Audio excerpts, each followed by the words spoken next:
Seni sevmek, sana yanmak, senin olmak dileğim.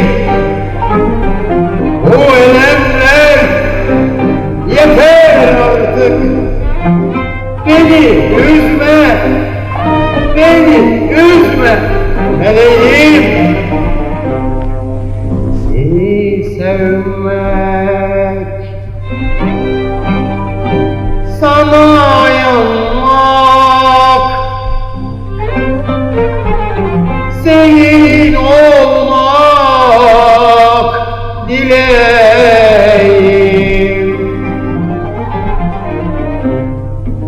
Seni sevmek, sana yanmak, senin olmak dileğim. Bu elemler yeter artık. Beni